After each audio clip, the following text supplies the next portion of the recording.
હર હર મહાદેવ મિત્રો જો તમારા લગ્ન ન થતા હોય તો આ જગ્યા ઉપર 3 સિક્કા જો તમે મૂકી દેશો તો મિત્રો 7 દિવસમાં તમારા છોકરા કે છોકરી માટે માગો આવી જશે। મિત્રો આ ઉપાય એટલો મહત્વનો છે કે જો તમે કોઈ પણ દિવસે આ જગ્યા ઉપર 3 સિક્કા મૂકી દેશો અને અમે તમને જે પ્રકારે ઉપાય જણાવીએ એ પ્રકારે તમે ઉપાય કરી લેશો તો મિત્રો તમારા લગ્ન નક્કી થઈ જશે। જો એવા કોઈ માં બાપ હોય કે જેને પોતાના દીકરા કે દીકરીના લગ્નની ચિંતા સતાવતી હોય તેમજ તેને ઘણા બધા ઉપાય કરેલા હોય પણ તેમ છતાં તેના માટે કોઈ સારું એવું માગું ન આવતું હોય અથવા તો લગ્નનો એવો પ્રસ્તાવ ન આવતો હોય તો મિત્રો તમારે આ જગ્યા ઉપર 3 સિક્કા અમે તમને જે પ્રકારે જણાવીએ એ પ્રકારે જરૂર મૂકી દેવા જોઈએ। અને જો તમે આ ઉપાય પૂરેપૂરી શ્રદ્ધાની સાથે કરી લેશો તો મિત્રો તમારા માટે અવશ્ય એક સારું એવું માંગો આવશે। તો મિત્રો જો તમે આ વિડીયોને એકવાર આખો જોઈ લેશો તો તમને આ ઉપાય પૂરેપૂરો સમજાઈ જશે। તો આ વિડીયોમાં છેલ્લે સુધી બન્યા રહેજો। તો મિત્રો વિડીયોમાં આગળ વધતા પહેલા જો તમે ઈચ્છતા હોવ કે માતા લક્ષ્મીની કૃપા તમારી ઉપર સદા બની રહે તો આ વિડીયોને લાઈક કરી અને કમેન્ટમાં જય માં લક્ષ્મી જરૂર લખી દેજો। મિત્રો ઘણા લોકો એવા હોય છે કે જેની ઉંમર બહુ વધતી જતી હોય છે તેમજ અમુક લોકો એવા હોય છે કે તેને લગ્ન માટે ઘણી બધી એવી માનતા પણ રાખી હોય છે પણ તેમ છતાં તેના લગ્ન થઈ શકતા નથી। મિત્રો અમુક માં બાપ એવા હોય છે કે જેને પોતાના દીકરા કે દીકરીના લગ્નની ચિંતા બહુ હોય છે અને તે તેના દીકરા કે દીકરી માટે માગું તો આવે છે પણ તે વાત છે એ સગાઈ સુધી પહોંચી શકતી નથી અથવા તો ક્યારેક એવું પણ બને છે કે છોકરો અથવા છોકરી જોવામાં બહુ જ સુંદર હોય છે પણ તેમ છતાં તેના માટે કોઈ સારું એવું માગું આવી શકતું નથી। તો મિત્રો આ બધી વસ્તુનું કારણ શું હોઈ શકે છે? તો મિત્રો આ બધી વસ્તુનું કારણ દોષ પણ હોઈ શકે છે અને કંઈક ને કંઈક જગ્યાએ તમારા છોકરા કે છોકરી ઉપર કોઈની નજર પણ લાગી ગઈ હોય છે આથી તે નજર દોષનો શિકાર પણ બની ગયા હોય છે અથવા તો મિત્રો એવું પણ બને છે કે તમારા છોકરા કે છોકરીની કુંડળીમાં કુંડળી દોષ પણ હોઈ શકે છે કે જેનો સપ્તમ ભાવ છે તેના ગ્રહોના પ્રભાવમાં આવી શકતો નથી કે જેથી તેના લગ્ન થવામાં બાધા આડે આવતી હોય છે। તો મિત્રો જો તમે આ બધી જ સમસ્યામાંથી બહાર આવવા માંગતા હોવ તો મિત્રો તમારે આ જગ્યા ઉપર 3 સિક્કા અવશ્ય મૂકી દેવા જોઈએ અને મિત્રો અમે તમને જે પણ પ્રકારે ઉપાય જણાવીએ એ પ્રકારે તમારે આ ઉપાય પૂરેપૂરી શ્રદ્ધા અને નિષ્ઠાની સાથે કરી લેવો જોઈએ કે જેથી કરીને તમારા છોકરા કે છોકરી માટે એક સારું એવું માંગું આવી શકે। મિત્રો ઘણીવાર એવું પણ બનતું હોય છે કે માં બાપ છે પોતાના દીકરા કે દીકરીના લગ્ન માટે ઘણા બધા એવા પ્રયાસો કરતા હોય છે કે જેથી કરીને તેના છોકરા કે છોકરીના લગ્ન જલ્દી થઈ શકે પણ મિત્રો એવું બનતું હોય છે કે છોકરો કે છોકરી એકબીજાને જોવા પણ આવે છે અને એ વાત પણ આગળ વધે છે પણ એ વાત છે છેલ્લે સુધી પહોંચી શકતી નથી અને તે લોકોના લગ્ન વચ્ચેથી જ અટકી જતા હોય છે। ક્યારેક હોકરાવાળા ના પાડી દેતા હોય છે અને ક્યારેક છોકરીવાળા પણ ના પાડી દેતા હોય છે। જોવાવાળા આવીને જતા રહે છે પણ કોઈના માટે લગ્નનો પ્રસ્તાવ છે આવી શકતો નથી અને કોઈ પણ બાજુથી તમને સકારાત્મક જવાબ મળી શકતો નથી અને મિત્રો ક્યારેક એવું પણ થતું હોય છે કે અમુક વાર એવા પણ માંગા આવે છે કે જે તમને ગમતા પણ નથી અને તે તમારા લેવલના પણ નથી હોતા અને ક્યારેક એવું પણ બને છે કે તમારા છોકરા કે છોકરી પણ એ જગ્યા ઉપર સગાઈ કરવા માંગતા નથી આથી આવી બધી વસ્તુ થતી હોય છે અને ક્યારેક મિત્રો એવું પણ બને છે કે અમુક માંગું એવું પણ આવે છે કે જે છોકરા છોકરીને બંને ગમે છે પણ એક જગ્યાએથી ના આવી જતી હોય છે પણ તેમ છતાં તમારા છોકરા જોવા માટે બહુ જ સુંદર હોય છે પણ તેમ છતાં તેની સગાઈ નક્કી થઈ શકતી નથી અને મિત્રો ભગવાનની કૃપાથી તે છોકરો કે છોકરી સારી એવી નોકરી અથવા તો ધંધો પણ કરતા હોય છે અને તે જોવામાં પણ બહુ જ રૂપાળા લાગતા હોય છે પણ તેમ છતાં તે લોકોના લગ્ન જલ્દી થઈ શકતા નથી તે બંનેના જીવનમાં આવીને આવી બાધા આડી આવતી હોય છે પછી મિત્રો આટલી વસ્તુ બનવા છતાં પણ છોકરા કે છોકરીના લગ્નમાં બાધા આડે આવતી રહે છે તો મિત્રો જુઓ, તમે પણ આ બધી જ સમસ્યામાંથી હેરાન થઈ રહ્યા હો તો મિત્રો હવે તમારી ચિંતા કરવાની કોઈ જરૂર નથી. અમે તમને જે પણ ઉપાય જણાવીએ એ ઉપાય તમારે પૂરેપૂરી શ્રદ્ધા અને નિષ્ઠાની સાથે જરૂર કરવો જોઈએ. મિત્રો, આ ઉપાય એવો છે કે તમને જે જગ્યા ઉપર જણાવીએ એ જગ્યા ઉપર તમારે માત્ર 3 સિક્કા મૂકીને આ ઉપાય પૂરી શ્રદ્ધાની સાથે કરવાનો છે. જો તમે આ ઉપાય એકવાર કરી લેશો તો મિત્રો તમારા છોકરા કે છોકરી માટે 7 દિવસમાં જ માંગુ આવશે, તેમજ તેના માટે એવું માંગુ આવશે કે તેને જેવો જીવનસાથી જોવે એવો તેને અવશ્ય મળી જશે. તો મિત્રો આવો હવે આપણે આ ઉપાય વિશે આગળ વધીએ અને જાણીએ કે તમારે કઈ જગ્યા ઉપર આ 3 સિક્કા મૂકવાના છે કે જેથી કરીને તમારા છોકરા કે છોકરી માટે અવશ્ય એક સારું એવું માંગુ આવી શકે. તો મિત્રો આ ઉપાય વિશે આગળ વધતા પહેલા જો તમે આ વિડીયોને એક લાઈક ન કરી હોય તો એક લાઈક જરૂર કરી દેજો અને આ ચેનલને પણ સબસ્ક્રાઇબ કરી દેજો કે જેથી કરીને આવા જ વિડીયો તમને દરરોજ મળતા રહે. અને કોમેન્ટ બોક્સમાં જય માતા લક્ષ્મી જરૂર લખી દેજો કે લક્ષ્મી માતાની કૃપાથી તમારા માટે એક સારો એવો લગ્નનો પ્રસ્તાવ આવી શકે. તો મિત્રો આ ઉપાયને તમારે સાંજના સમયે કરવાનો છે, એટલે કે મિત્રો જ્યારે પણ સૂર્ય આથમતો હોય તો એ સમયમાં તમારે આ ઉપાય કરવાનો છે.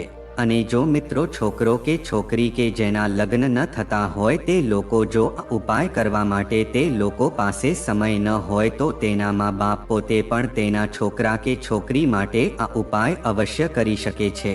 તો મિત્રો હવે આપણે જાણીએ કે તમારે ઉપાય કરવા માટે કઈ કઈ સામગ્રીની જરૂર પડશે અને આ ઉપાય તમારે કઈ રીતે કરવાનો છે તેના વિશે આપણે વાત કરીએ. તો મિત્રો તમારે આ ઉપાય કરવા માટે સૌપ્રથમ તમારે એક રૂમાલ જેટલું કાળા રંગનું કપડું આ ઉપાય કરવા માટે જોશે. અને મિત્રો સાથે એક વસ્તુનું ધ્યાન રાખવાનું કે આ જે પણ તમે કાળું કપડું લો છો એ એકદમ શુદ્ધ અને નવું હોવું જોઈએ. અને મિત્રો પછી તમારે આ કાળા કપડાની અંદર આટલી વસ્તુ નાખવાની છે. તેમાં મિત્રો પહેલી વસ્તુ છે 50 ગ્રામ પીળા રંગની સરસવ તમારે એ કાળા કપડામાં નાખવાની છે. અને પછી મિત્રો તમારે 50 ગ્રામ જેટલા કાળા રંગના તલ કાળા કપડામાં નાખવાના છે. આના પછી મિત્રો તમારે 50 ગ્રામ જેટલા કાળા અડદ પણ તમારે એ કાળા કપડામાં નાખવાના છે. અને મિત્રો પછી તમારે 1 રૂપિયાનો એક સિક્કો લઈને એને પણ આ કાળા કપડામાં નાખવાનો છે. અને પછી મિત્રો તમારે 2 રૂપિયાનો બીજો એક સિક્કો લઈને એને પણ આ કાળા કપડામાં નાખવાનો છે. અને મિત્રો ત્રીજો સિક્કો છે એ તમારે 5 રૂપિયાનો એક સિક્કો લેવાનો છે અને તેને પણ તમારે આ કાળા કપડાની અંદર નાખી દેવાનો છે. તો મિત્રો આવી રીતે તમારે 3 સિક્કા અંદર મૂકી દેવાના છે. 1 રૂપિયાનો એક સિક્કો, 2 રૂપિયાનો એક સિક્કો અને 5 રૂપિયાનો એક સિક્કો, એવી રીતે મિત્રો તમારે 3 સિક્કા કાળા કપડાની અંદર નાખી દેવાના છે. અને પછી તમારે મિત્રો આ કાળા કપડાની એક પોટલી બનાવી લેવાની છે. અને પછી મિત્રો તમારે એક માટીના કોડિયામાં સરસવનો એક દીવો તૈયાર કરી રાખવાનો છે. અને તેમાં લાંબી વાંટ મૂકીને એમાં સરસવનું તેલ નાખવાનું છે. અને મિત્રો તમે જે આ પોટલી બનાવી છે, પોટલીને લઈને તમે જેની માટે પણ તમે આ ઉપાય કરી રહ્યા છો, એટલે કે જો છોકરો કે છોકરી જેને માટે તમે આ ઉપાય કરવા કરી રહ્યા હોવ તો આ પોટલી લઈને તેના માથા ઉપરથી તમારે 7 વાર ઉતારી લેવાની છે. અને જો મિત્રો ક્યારેક પણ એવું થતું હોય છે કે છોકરાના મા-બાપ પણ ઉપાય કરતા હોય છે અને છોકરો કે છોકરી જો હાજર ન હોય તો મિત્રો તમે તે છોકરા કે છોકરીનો ફોટો સામે રાખીને એ ફોટા ઉપરથી પણ તમે આ કાળી પોટલીને 7 વાર ઉતારી શકો છો. અને મિત્રો તમારે અહીંયા એક વસ્તુનું ધ્યાન રાખવાનું છે કે તમારે છોકરા કે છોકરી ઉપરથી અથવા તો તેના ફોટા ઉપરથી માત્ર કાળા રંગની પોટલી જ 7 વાર ઉતારવાની છે. દીવાને તમારે ઉતારવાનો નથી. અને જો તમે આ વિધિ કરી લો પછી મિત્રો તમારે એ કાળા રંગની પોટલી અને સરસવનો દીવો લઈને તમારે પીપળાના વૃક્ષની નીચે જતું રહેવાનું છે. અને મિત્રો પીપળાના વૃક્ષની નીચે આવીને તમારી પશ્ચિમ દિશા બાજુ મોઢું રાખીને બેસી જવાનું છે. અને મિત્રો પછી તમે જે આ કાળા રંગની પોટલી લીધી છે એને તમારે પીપળાના વૃક્ષના થડની પાસે મૂકી દેવાની છે. અને પછી મિત્રો તમારે આ દીવાને પ્રગટાવવાનો છે. સાથે જ મિત્રો તમે જ્યારે દીવો કરો ત્યારે તમારી પોતાની દીકરા કે દીકરીના જલ્દી લગ્ન થાય તેના માટે પ્રાર્થના કરવાની છે। સાથે જ મિત્રો એક વસ્તુનું ધ્યાન રાખવાનું છે કે તમે જ્યારે પણ ઘરે આ કાળા રંગની પોટલી તમારા છોકરા કે છોકરી ઉપરથી જ્યારે પણ ઉતારતા હોવ એ પછી તમારે ઘરમાં આ પોટલી મૂકવાની નથી। પછી ઉતારીને તરત જ તમારે આ પોટલી અને સરસવના તેલનો દીવો લઈને સીધું તમારે પીપળાના વૃક્ષની નીચે આવી જવાનું છે। અને સાથે એ વસ્તુનું ધ્યાન રાખવાનું કે તમે દીવો અને કાળા રંગની પોટલી લઈને જ્યારે પણ પીપળાના વૃક્ષની નીચે આવો ત્યારે તમારે કોઈની સાથે વાત પણ કરવાની નથી અને તમારે પાછળ વળીને પણ જોવાનું નથી। તમારે આ ઉપાય એકદમ છુપી રીતે અને ચૂપચાપ કરવો જોઈએ, તો જ તમને આ ઉપાયનું ફળ મળી શકે છે। મિત્રો ક્યારેક એવું પણ બને છે કે તમે જ્યારે પણ આ ઉપાય કરતી વખતે પીપળાના વૃક્ષની નીચે જતા હો તો જો તમને કોઈ તમારો અંગતનો વ્યક્તિ મળે તો તમે માત્ર થોડીક વાત કરી શકો છો, પણ તમારે લાંબી વાત કરવાની નથી। તમારે માત્ર હા અથવા ના માં જ વાત કરી લેવી જોઈએ, પણ બની શકે એટલું તમારે ચૂપચાપ આ ઉપાય કરી લેવો જોઈએ। અને મિત્રો તમારે આ કાળા રંગની પોટલીને પીપળાના વૃક્ષની નીચે મૂકી દેવાની છે અને સરસવના તેલનો દીવો પ્રગટાવી દેવાનો છે। અને પછી મિત્રો તમારે ભગવાન વિષ્ણુ તેમજ લક્ષ્મી માતાને પોતાના દીકરા કે દીકરીના જલ્દી લગ્ન થાય એના માટે પૂરેપૂરી શ્રદ્ધાની સાથે પ્રાર્થના કરવાની છે અને કહેવાનું છે કે હે ભગવાન વિષ્ણુ તેમજ માતા લક્ષ્મી, અમે આ ઉપાય પૂરી શ્રદ્ધાની સાથે કરીએ છીએ। આથી અમારા દીકરા કે દીકરીના જીવનમાં જે કાંઈ પણ દોષ છે જેને તમે દૂર કરી દેજો। જો અમારા દીકરા કે દીકરીના જીવનમાં કોઈ કુંડળી દોષ હોય તો તમે તેને જડમૂળથી સમાપ્ત કરી દેજો અને તેના લગ્ન થવાના યોગ બનાવજો। તેના લગ્ન થવામાં જે કાંઈ પણ બાધા નડતરૂપ થાય છે એને તમે દૂર કરી દેજો। તો મિત્રો આ પ્રકારે તમારે ભગવાન વિષ્ણુ તેમજ લક્ષ્મી માતાને પીપળાના વૃક્ષની નીચે પ્રાર્થના કરવાની છે। અને જુઓ મિત્રો, છોકરો કે છોકરી પોતે આ ઉપાય કરવા માંગતા હોય તો તે પોતે પણ સેમ આ જ પ્રકારે આ ઉપાય તમે કરી શકો છો। અને પછી મિત્રો જ્યારે પણ તમે આ પ્રકારે મનોકામના બોલી લો છો પછી મિત્રો તમારે પીપળાના વૃક્ષની 7 વાર પરિક્રમા કરવાની છે। અને જુઓ, પીપળાના વૃક્ષની પરિક્રમા કરવી એ તમારાથી શક્ય ન હોય તો મિત્રો તમારે જે પણ જગ્યાએ તમે ઊભા છો ત્યાં તમારે 7 વાર ફરી લેવું જોઈએ કે જેથી કરીને એવું જ મનાશે કે તમે પીપળાના વૃક્ષની પરિક્રમા કરી લીધી છે અને એટલું જ તમને એનું ફળ મળી જશે। તો મિત્રો તમારે આ પ્રકારે આ ઉપાય છે એ સંધ્યા કાળમાં જરૂર કરી લેવો જોઈએ। મિત્રો આ ઉપાય એવો છે કે જે બહુ જ ચમત્કારિક સાબિત થયો છે। આથી જો મિત્રો તમારા દીકરા કે દીકરીના લગ્ન થવામાં બાધા આડે આવતી હોય અથવા તો તેના જીવનમાં જો કુંડળી દોષ હોય તેમજ તેની ઉપર નજર દોષ લાગી ગયો હોય તો મિત્રો તમારે આ પ્રકારે ઉપાય જરૂર કરી લેવો જોઈએ। અને અમે તમને જે પણ પ્રકારે ઉપાય જણાવ્યો કે જેમાં એક કાળા રંગનું કપડું લઈને તેમાં 50 ગ્રામ પીળી સરસવ તેમજ 50 ગ્રામ કાળા તલ અને 50 ગ્રામ જેટલા અડદ અને 1 રૂપિયાનો એક સિક્કો, 2 રૂપિયાનો એક સિક્કો અને 5 રૂપિયાનો એક સિક્કો એવી રીતે આ બધી જ વસ્તુ તમારે એ કાળા કપડામાં નાખીને એને એક પોટલી બનાવીને પછી મિત્રો એક સરસવના તેલનો દીવો લઈ અને એને તૈયાર કરીને આ પોટલી તમારા દીકરા કે દીકરી ઉપરથી 7 વાર ઉતારી લેવાની છે। અને પછી મિત્રો તમારે સીધું જ પીપળાના વૃક્ષની નીચે જઈને અમે તમને જે પણ પ્રકારે ઉપાય જણાવ્યો એ પ્રકારે તમારે ઉપાય કરી લેવાનો છે। તો જો તમે પૂરેપૂરી શ્રદ્ધાની સાથે ઉપાય કરી લેશો તો મિત્રો તમારા છોકરા કે છોકરી માટે અવશ્ય એક સારું એવું માંગુ આવી જશે અને તેની ઉપર જો નજર દોષ હશે એ પણ સમાપ્ત થઈ જશે તેમજ તેની કુંડળીમાં દોષ હશે તો એ પણ જડમૂળથી સમાપ્ત થઈ જશે અને તેના માટે એક સારું એવું માગું આવી જશે અને તેના લગ્ન જલ્દી થઈ જશે। અને મિત્રો વાસ્તુશાસ્ત્રનું માનીએ તો સારી કે ખરાબ વસ્તુની અસર આપણા જીવન પર પણ પડે છે। જો લગ્ન થવામાં મોડું થતું હોય તો માતા પિતાની ચિંતાઓ વધી જાય છે।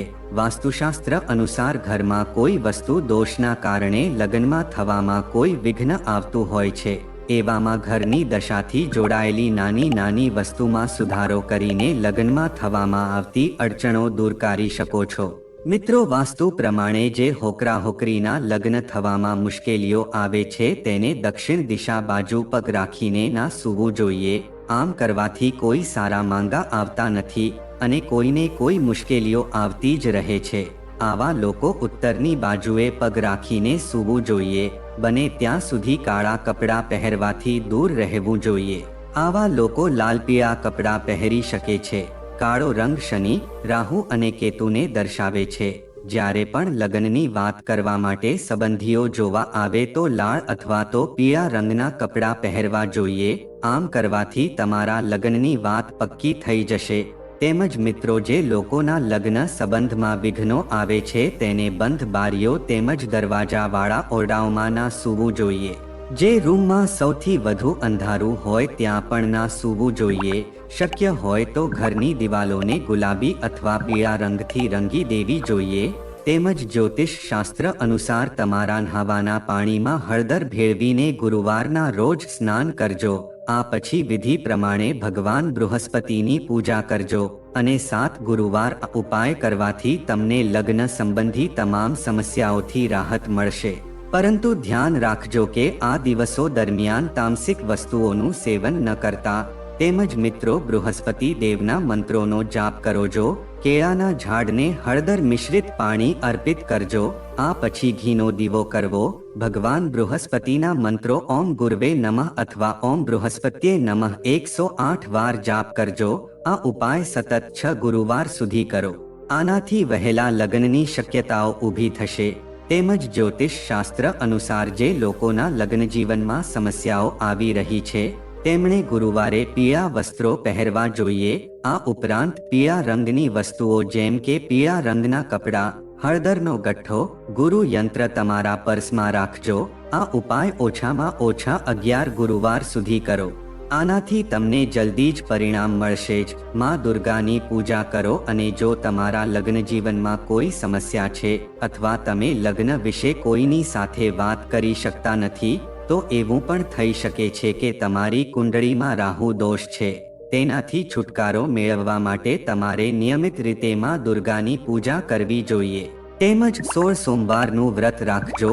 મિત્રો, ઉપાય બહુ જૂનો છે અને તેનો ધાર્મિક ગ્રંથોમાં પણ તેનો ઉલ્લેખ છે. જો કોઈ છોકરીના લગ્ન ન થઈ શકતા હોય અથવા તેને પોતાની પસંદનો જીવનસાથી ન મળે તો શિવલિંગ પર નિયમિત જળ ચઢાવો અને 16 સોમવારનું વ્રત પણ રાખો. આવું કરવાથી ભગવાન શિવ તમારી મનોકામના ચોક્કસ પૂર્ણ કરશે. તો મિત્રો, જો આ માહિતી તમને ગમી હોય તો વિડીયોને લાઈક કરી અને ચેનલને સબસ્ક્રાઇબ પણ કરી દેજો કે જેથી કરીને અમે રોજ વાસ્તુશાસ્ત્રને લગતા વિડીયો લાવતા રહીએ. તમારો દિવસ શુભ રહે. મિત્રો, ધન્યવાદ.